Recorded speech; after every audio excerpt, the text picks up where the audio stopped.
Ada berita baru ya, baru kemarin. Eh, Bang Haji Rhoma Irama taubat dari mencela habaib. Ya, itu yang saya tangkap ya. Videonya itu sekitar setengah jam. Itu bagus sekali ya. Bagaimana kita bisa belajar kehidupan dari orang yang seumur hidupnya dihabiskan di dunia entertainment itu, tapi tidak menghalangi untuk mendekatkan diri kepada Allah Subhanahu wa taala. Nah, yang mau digarisbawahi dulu ya.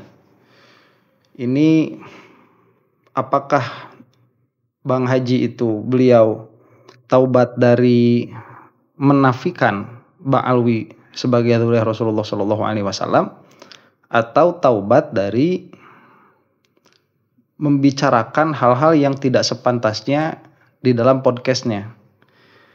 Nah, ini saya yang dilihat secara sharih itu taubat dari perkataan-perkataan yang bertendensi buruk. Itu yang saya lihat secara sharih. Karena tidak keluar perkataan dari Haji Rhoma Irama ini bahwa mulai sekarang saya percaya begitu, bahwa Ba'alwi adalah dzurriyyahnya Rasulullah Shallallahu alaihi wasallam. Itu tidak ada kata-kata itu. Nah, cuman untuk saya ya pribadi, sebetulnya tidak penting juga orang itu mau beriktikad seperti apa kepada keturunan siapa. Karena yang namanya keturunan itu ya sudah tetap begitu. Jadi kalau misalkan Bani Ba'alwi ini pada kenyataannya memang dzurriyyahnya Rasulullah Shallallahu alaihi wasallam, mau diingkari oleh seluruh dunia pun mereka tetap dzurriyyahnya Rasulullah.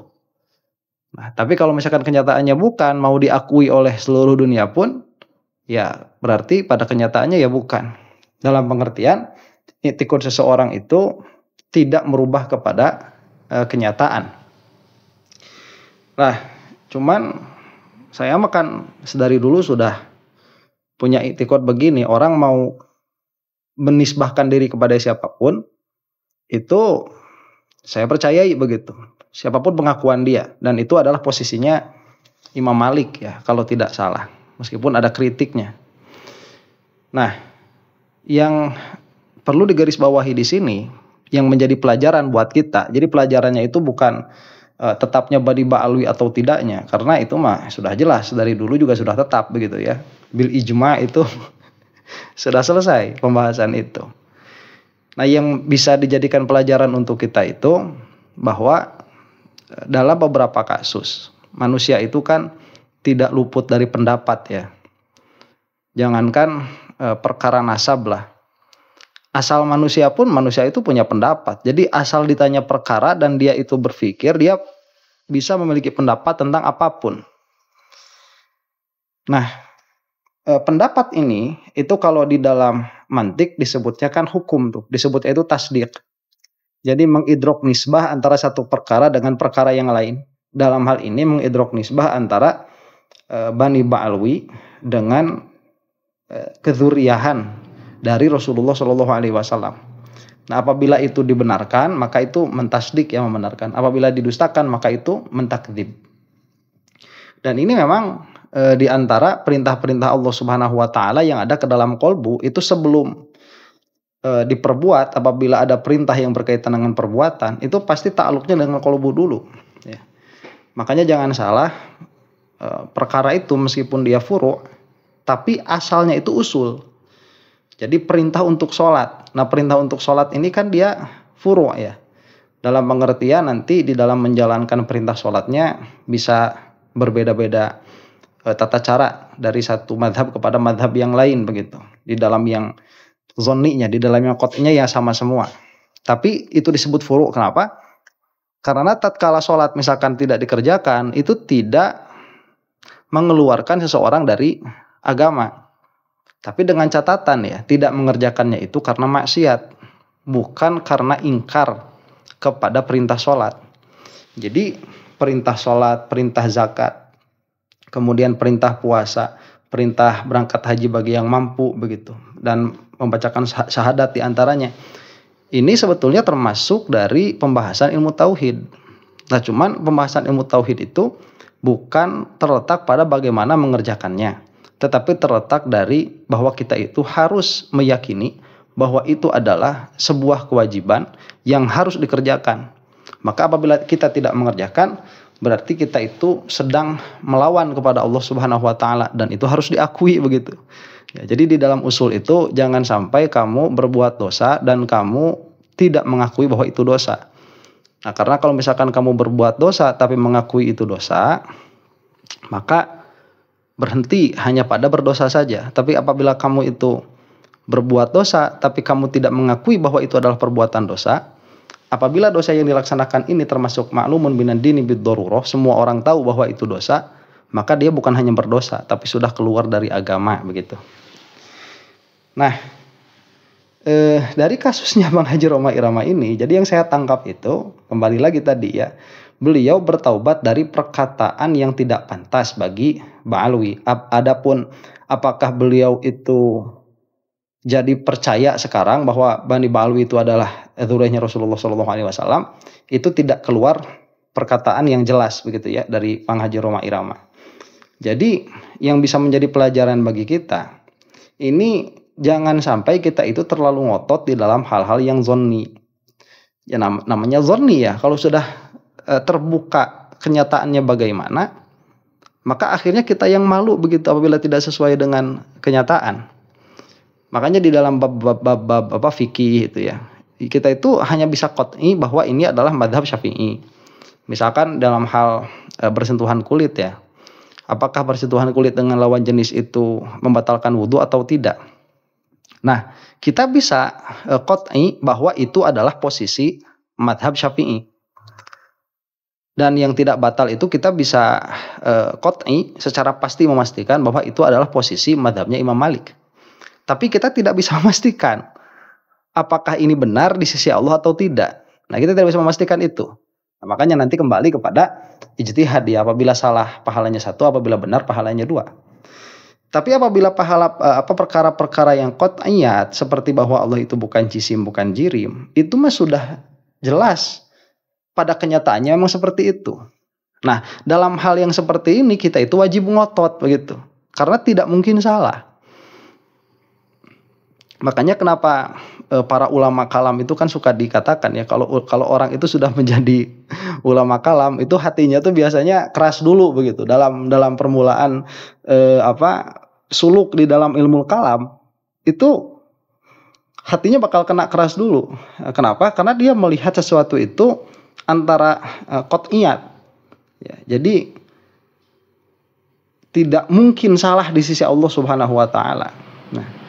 Nah, kalau misalkan nanti ada pertanyaan dari orang-orang Wahabi, bagaimana nanti apabila di akhirat itu ternyata Allah Subhanahu wa taala itu benar-benar turun dari arsy datang kepada kita. Kita katakan itu bukan Allah sudah. Ya, kenapa? Karena qat'i itu adalah jisim, begitu. Menempati ruang dan terkena oleh waktu secara hakiki begitu ya. Dan itu perkara yang bukan ilah itu bukan Tuhan.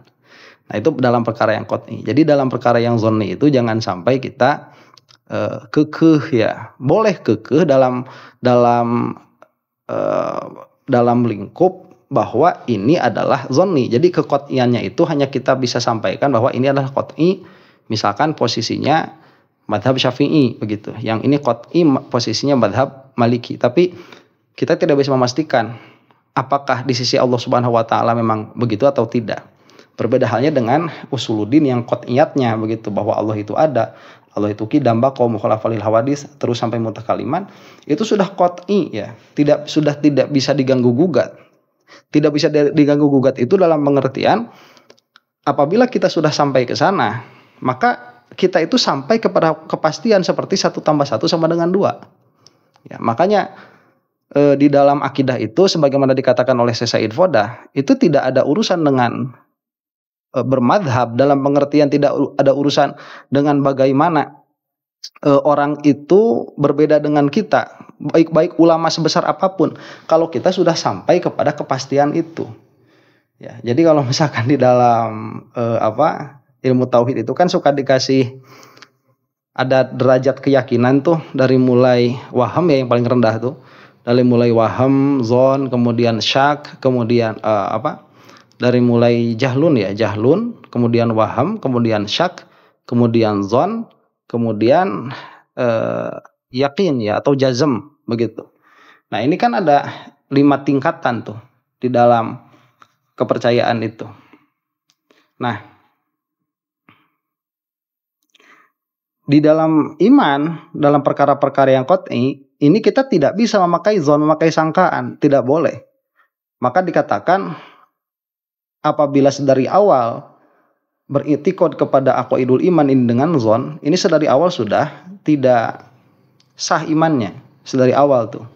Nah, apabila dia jazam yakin 100%, kemudian nanti dilihat lagi, yakin 100% ini apakah dia hasil berpikir atau hasil ikut orang lain. Nah, apabila dia itu jazam hasil ikut orang lain, maka saya ini yakin misalkan Allah itu tidak bertempat karena Imam Asy'ari misalkan mengatakan demikian. Saya yakin Allah itu tidak bertempat karena Imam Maturidi mengatakan demikian. Nah, itu kan taklid, hanya menggantungkan perkataan kepada orang lain yang mengatakan demikian tanpa ikut pola berpikirnya begitu. Nah, orang yang seperti ini apabila imannya seperti itu nanti ditanyakan, kalau seandainya orang yang mengatakan demikian yang kamu ikuti itu berubah pandangannya, apakah kamu juga akan ikut berubah atau tidak? Nah, apabila dia mengatakan, ya kalau misalkan terbukti Imam Asy'ari mengatakan Allah di aras, terbukti Imam Maturidi mengatakan bahwa Allah itu bertempat di langit, saya pun akan mengikuti mereka. Nah, itu sudah dikatakan taklid yang tidak sah. Jadi dia sudah tidak beriman, meskipun i'tiqadnya Allah tidak bertempat, tapi dia itu memiliki keyakinan Allah tidak bertempat hanya karena mengikuti orang. Nah, cuman kalau misalkan dikatakan, oh saya itu sudah tahu sekarang, meskipun nanti dibuktikan atau misalkan orang yang saya ikuti ini berubah pandangannya, berubah pendapatnya, saya tetap akan pada pendapat ini. Tapi tetap dia mendapatkan keimanan itu bukan dari hasil berpikirnya, tapi hasil dari mengikuti orang lain. Nah, itu taklid yang menurut sebagian ulama sah begitu.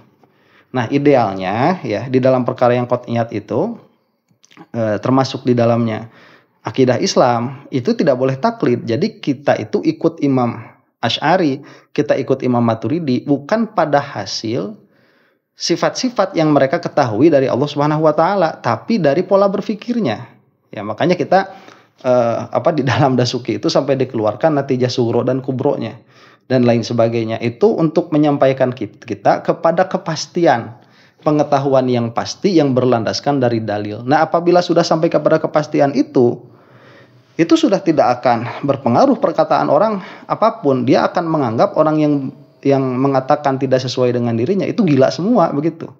Ya, jadi kalau misalkan kita ditanya ini 1 + 1 berapa? 2. Siapa yang mengajarkan itu? Guru SD saya misalkan. Terus pertanyaannya, apabila guru SD ini sampai dia itu berubah pikiran, ya, bahwa 1 + 1 itu bukan 2, dia berubah pikiran jadi 3, apakah kamu bakal ikut itu atau tidak? Nah, kalau kita ikut-ikutan ke situ, berarti kita tidak tahu bahwa 1 + 1 sama dengan 2 itu adalah kebenaran absolut begitu. Ya. Nah, kalau misalkan kita itu ya itu kan urusan dia kalau dia mau berubah. Cuman saya mah sudah tahu begitu bahwa 1 + 1 itu sama dengan 2. Nah, itu namanya ma'rifah begitu. Itu namanya ilmu. Nah, itulah yang digapai di dalam ilmu tauhid.